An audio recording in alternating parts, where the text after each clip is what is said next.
Solar power technology is one of the fastest growing sources of power. It is unique because can be used anywhere. That is why it is very convenient for truckers and RV owners. To determine how much solar power you need, you should know your consumption rate. Determining your consumption rate is simple. The first thing is to make a list of the appliances you have. After listing them out, you then write out their watts. The watts are written on the label on the appliances. Or it might be written on the panel. What you are looking for is the output watts. However, the power consumption may not be written in watts. They are sometimes written in amps and volts. If that is the case, you have to convert it to watts. The formula for converting it is amps x volts equals watts. The volts of almost every appliance is 12 volts. Let us use a laptop that has 8 amps as an example. All you should do is to calculate 8 amps by 12 volts equals 96 watts. Use this method to convert the volts and amps of your appliances to watts.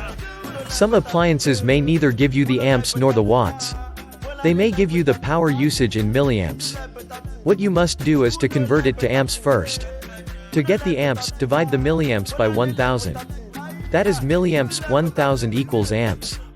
Then you can use the previous formula to get the watts. The next thing is to get the average hours each appliance is used per day.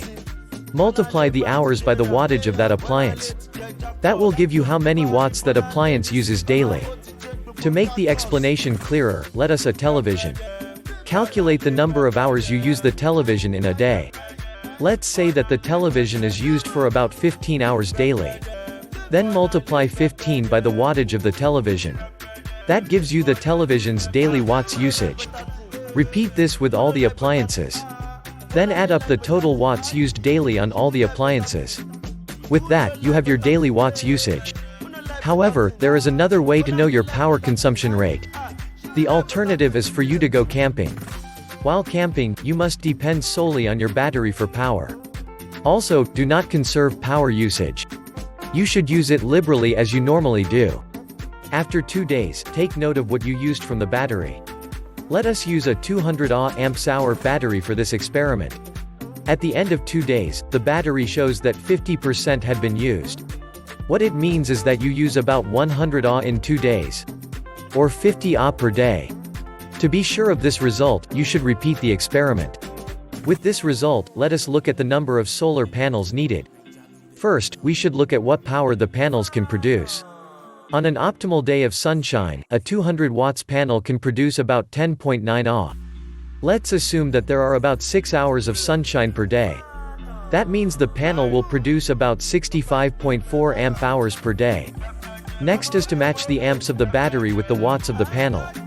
We already estimated that we will be needing 50 Ah per day. A single solar panel of 200 watts is enough to power the RV. It is also enough to keep a 200 Ah battery charged optimally. How many batteries do you need?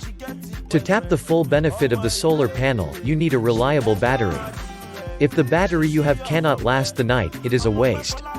The batteries are your source of power at night. Therefore, you need to consider 2 things. 1. To add another battery to what you have. That will help boost the battery capacity.